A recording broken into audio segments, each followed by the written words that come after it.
اعوذ باللہ من الشیطان الرجیم بسم اللہ الرحمن الرحیم اللہم صلی علی سیدنا و مولانا محمد وعلی آل سیدنا و مولانا محمد وبارک وسلم وصلو علیہ انا صلاتی و نسکی و محیای و مماتی للہ رب العالمین، کہ بے شک میری نماز، میری قربانی، میری زندگی، میری موت صرف اللہ رب العزت کے لیے ہے جو تمام عالمین کا رب ہے۔ السلام علیکم ورحمۃ اللہ وبرکاتہ۔ آپ دیکھ رہے ہیں ARYQ-TV پر پروگرام میری پہچان کے ساتھ آپ کی میزبان حاضر خدمت ہیں۔ جناب، جب ہم بات کرتے ہیں کسی بھی عنوان کے اوپر تو یقینی طور پر اس کے حوالے سے اس کے پیچھے ہماری ریسرچ ٹیم کی ایک بہت اہم جو ہے محنت ہوا کرتی ہے۔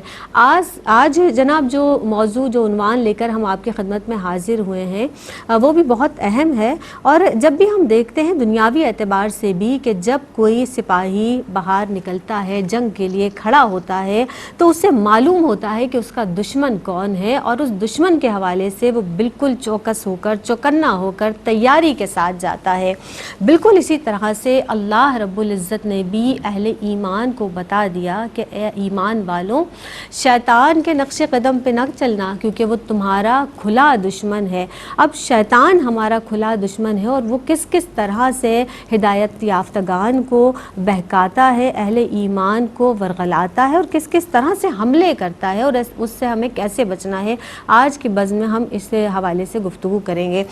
جناب، اللہ رب العزت نے ہمیں بتا دیا کہ شیطان کے نقش قدم پر نہ چلنا، اور شیطان نے بھی اعلانیہ دشمنی کا جو ہے آغاز کیا، اور اس طرح سے کہ میں اللہ کے جو بندے ہیں، جو اہل ایمان ہیں، جو نیک بندے ہیں، جو صالحین ہیں، اور جو اللہ کے جو تمام انسان ہیں، انہیں بہکاتا رہوں گا، مستقل بہکاتا رہوں گا۔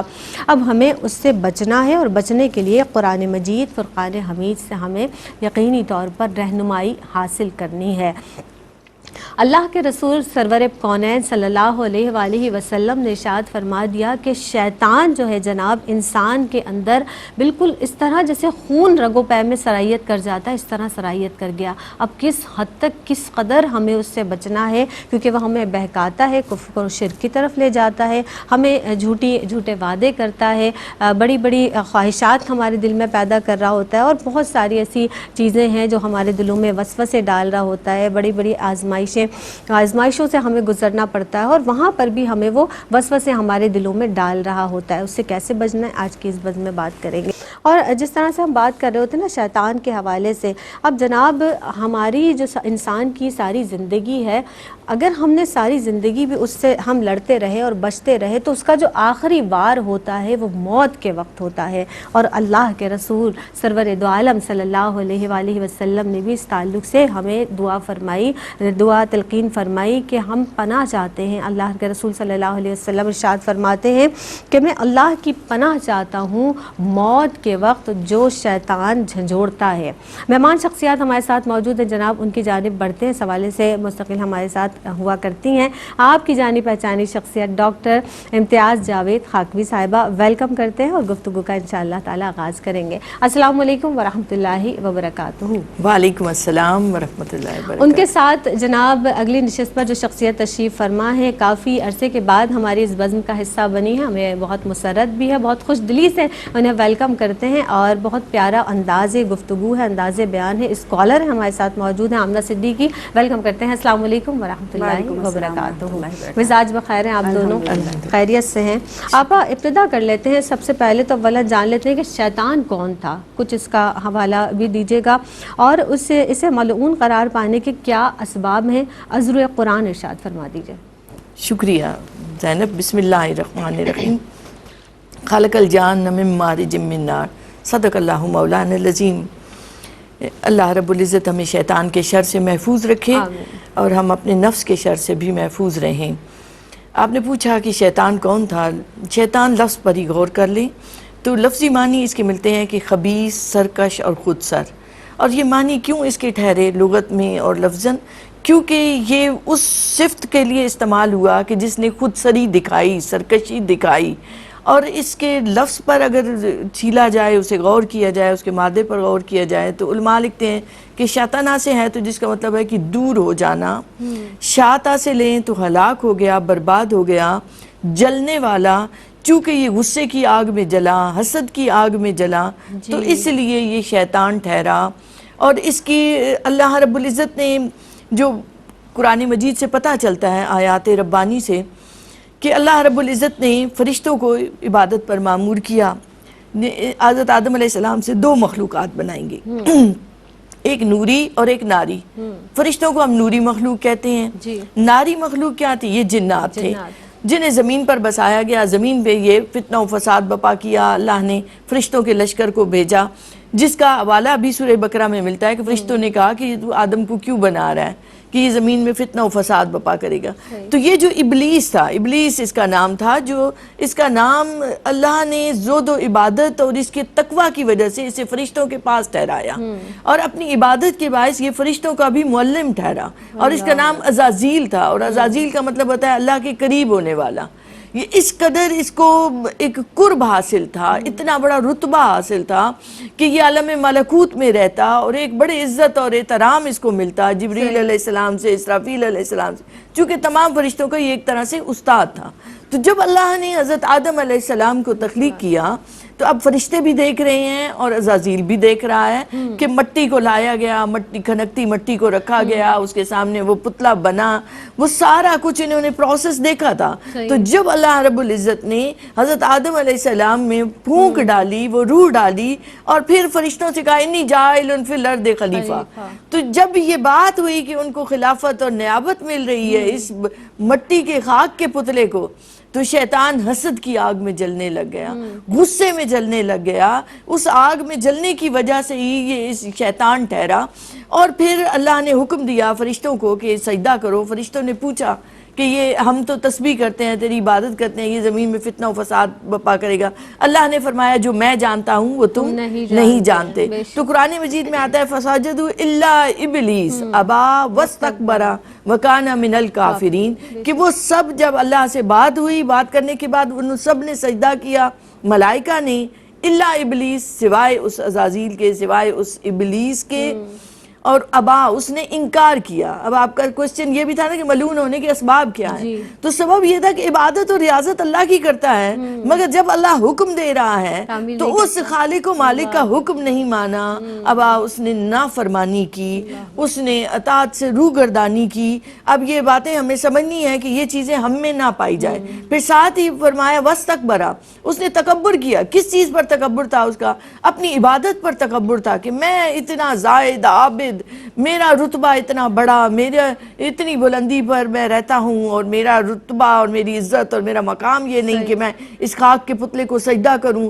اور حضرت آدم علیہ السلام کو چونکہ اس نے بشر کے روپ میں دیکھا، تو ایک جگہ قرآن مجید میں آتا ہے کہ انا خیر منہ، شیطان کیا کہتا ہے کہ میں اس سے بہتر ہوں، خلقتنی من نار، کہ تو نے مجھے آگ سے بنایا، آگ کا شعلہ تو اوپر اٹھتا ہے، وخلقتہ من طین، اور اسے مٹی سے بنایا۔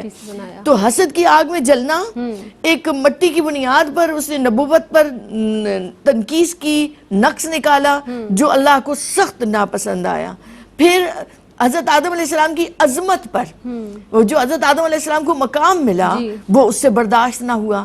تو جب کسی آپ بندے کو دیکھتے ہیں اللہ کا مقرب اور اس کو بڑا رتبہ ملا ہوا ہے، تو آپ کبھی بھی اس پر تنقید نہ کریں کہ یہ شیطانی کام ہے، کہ شیطان سے یہ برداشت نہیں ہوا۔ تو اس نے نافرمانی کی، اس نے تکبر کیا، اس نے حسد کیا، وہ اس نے غصہ دکھایا، اس نے حضرت آدم علیہ السلام کی بشریت کو بیس بنایا نبوت پر نقص نکالنے کے لیے۔ اسی طرح حضرت آدم علیہ السلام کی عظمت سے اس نے انکار کیا، سجدہ نہیں کیا، تو وہ اللہ رب العزت کی بارگاہ سے راندہ درگاہ ہوا، حکم ہوا کہ جاؤ زمین پر اتر جاؤ۔ اور پھر وہی جملے کے انسانوں کو چونکہ اہلیت اور اختیار دیا گیا تھا تو پھر بتا دیا گیا کہ یہ شیطان تمہارا کھلا دشمن ہے، وَلَا تَتَّبِعُوا خُطُوَاتِ الشَّيْطَانِ إِنَّهُ لَكُمْ عَدُوٌّ مُّبِينٌ، کہ یہ آخر تک تمہارے پیچھا پڑا رہے گا اور تمہیں بھٹکائے گا۔ بالکل، آپ کا یہ جو لاسٹ سینٹنس ہے، اسی حوالے سے میں آمنہ آپ کی جانب بڑھوں گی کہ قرآن مجید فرقان حمید میں پروردگار عالم نے جو واضح طور پر ارشاد فرما دیا کہ شیطان تمہارا کھلا دشمن ہے، اس کی وضاحت فرما دیجیے گا۔ بسم اللہ الرحمن الرحیم۔ بہت بہت شکریہ آپ کا.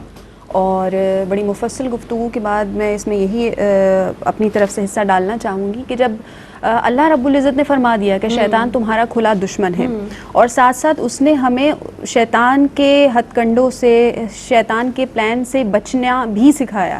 کس طرح؟ اب قرآن کریم میں جا بجا ہمیں آیت مبارکہ ملتی ہے. سورہ بقرہ کا مفہوم پیش کرنا چاہ رہی ہوں کہ اے ایمان والو پورے اسلام میں داخل ہو جاؤ اور شیطان کی پیروی نہ کرو کیونکہ یہ تمہارا کھلا دشمن ہے. اس سے پہلے آیت مبارکہ سورہ بقرہ میں تھوڑے ڈفرینس کے ساتھ کہ اے ایمان والو جو چیز تم پر حلال کر دی گئی ہے وہ کھاؤ، پاک اور حلال روزی کھاؤ، شیطان کے بتائے ہوئے راستے پر نہ چلو کہ یہ تمہارا کھلا دشمن ہے. ایک اور ریفرنس دینا چاہوں گی سورہ یوسف کا کہ جب حضرت یوسف علیہ السلام نے حضرت یعقوب کو اپنا خواب بتایا تھا تو پورا خواب سن کے یعقوب علیہ السلام نے جو الفاظ ادا کیے وہ قرآن نے کوٹ اس طرح کیے کہ یہ خواب کا ذکر اپنے بھائیوں سے نہ کرنا کیونکہ شیطان تو انسان کا کھلا دشمن ہے. اب ہم آتے ہیں یہاں 3 آیات کے حوالے سے، مفہوم کے حوالے سے ہم نے بات کرنا شروع کی ہے. تو شیطان کھلا دشمن ہر طرح سے ہے. اب جب اللہ تبارک و تعالیٰ نے سورہ بقرہ میں جو ہمیں فرمایا کہ ایمان والو اسلام میں پورے داخل ہو جاؤ، اب پورے داخل ہونے کا مقصد یہ ہوتا ہے کہ جتنی عبادتیں اس نے بیان فرما دی، جو نیک اعمال ہمیں بتا دیے، وہ سارے ہمیں کرنے ہیں. ان سے اگر ہم نے روگردانی کی یا ان میں ہم سے کوئی بھول چوک ہو گئی تو اب ہم اللہ کے راستے پر نہیں، اب ہم شیطان کے راستے پر ہو گئے. کوئی بھی نیکی ہم نے چھوڑ دی، کسی بھی عبادت میں ہم نے کوتاہی کر دی تو اب اللہ کے راستے سے ہٹ کے ہم شیطان کے راستے پر آ گئے. اسی طرح اب وہ آپ پر اٹیک کیسے کرتا ہے، وہ کیسے آپ کو اپنے راستے پر بلاتا ہے شیطان، تو وہ دنیاوی لذتیں پیدا کر دیتا ہے. اب مثال کے طور پہ چھوٹی سی مثال لے لیں، ہمیں نیند بڑی پیاری ہوتی ہے، فجر ہم سے نہیں پڑی جا رہی ہوتی، اکثر ایسا ہوتا ہے نا کہ ہم سو گئے، تو اس وقت کیا ہوتا ہے کہ ہم دنیاوی لذت میں، چونکہ نیند ایک دنیاوی معاملہ ہے، دنیاوی لذت میں کھو جاتے ہیں، تو اس لیے رحمان کی راہ سے ہٹ جاتے ہیں. غصے پہ قابو کرنے کا ہمیں حکم دیا، ہم غصے پہ کنٹرول نہیں کر پاتے، بے جا باتیں کر دیتے ہیں ایسی کہ جس کے بعد میں ہمیں پچھتاوا ہوتا ہے. تو اس وقت ہم نے رحمان کے راستے کو چھوڑ کے شیطان کا راستہ اختیار کر لیا.